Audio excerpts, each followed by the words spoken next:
Hello, welcome to my channel. It's been a while since I last made an individual review of an African violet variety, and when I saw this plant blooming for the first time so nicely, I thought I should make a new episode. Please meet Buckeye Loves Caress, a large African violet hybrid by Hancock. It was registered with the African Violet Society of America in 2004 under the registration number 9338.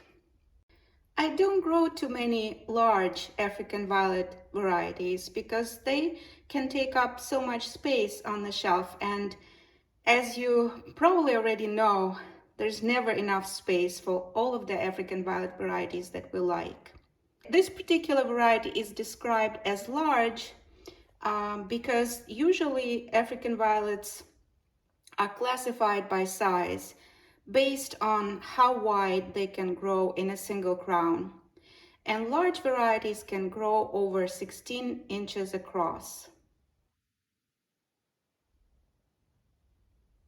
Right now, this young plant is about 8 inches across. And it may even grow larger as it matures. The leaves on Buckeye's Love's Caress are described as variegated, dark green as main color, and the variegation color is cream and pink.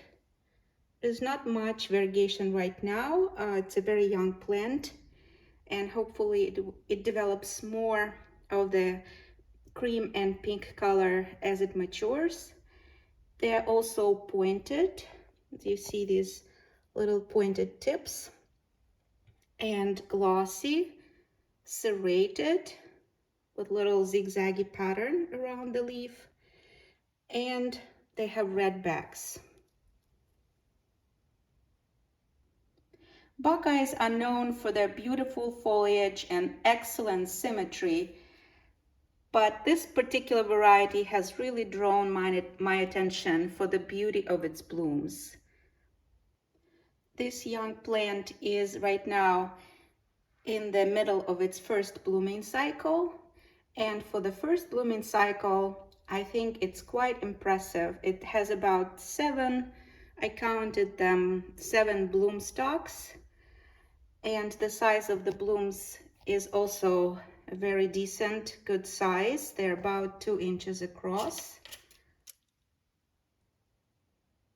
And here they are in comparison to a dime coin.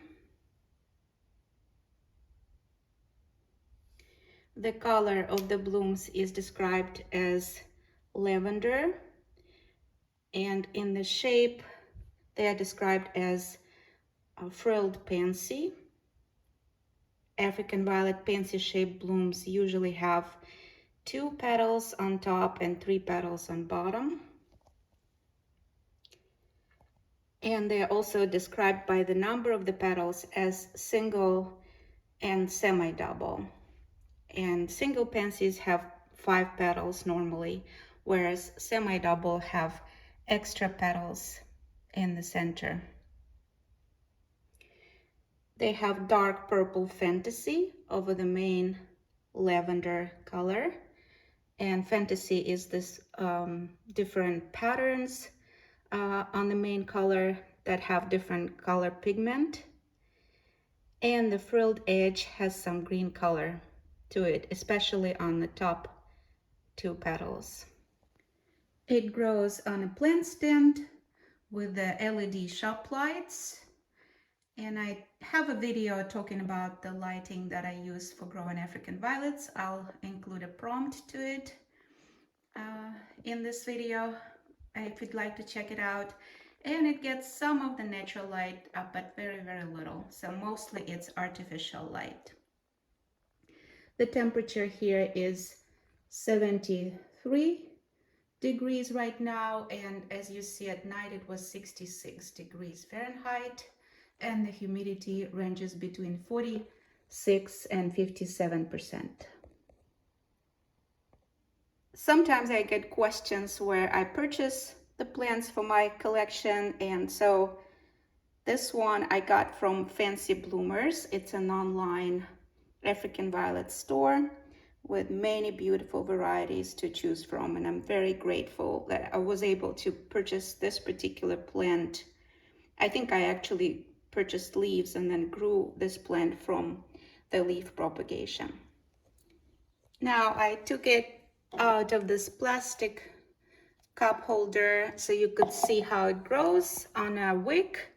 I use wick watering method to grow this particular plant, and it grows the roots directly into the water, and that's totally fine. I know some people asked me if it's okay if their roots are growing outside of the pot into the wicking water.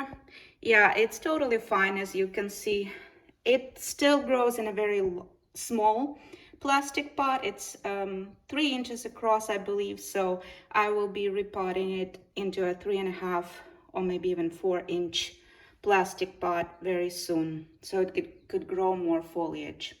Right now I'm using Orchid Pro fertilizer to give it a little more nutrients. So it has 7:8:6 NPK ratio, and the fertilizer video is still in the works. I know I've been promising it for a while, so stay tuned for that, hopefully soon. And I add about 1 milliliter using this particular dropper. So I just use this much of the fertilizer per gallon of water. And most of the times it gets this water with fertilizer, and sometimes I just use plain water. And for water right now, luckily here in Oregon we have a lot of rain. I use rainwater, which I boil to make sure it doesn't have any insect eggs or whatever other stuff that may come into the water from the outside. So here it is again, a beautiful large African violet variety by Hancock. Buckeye loves caress.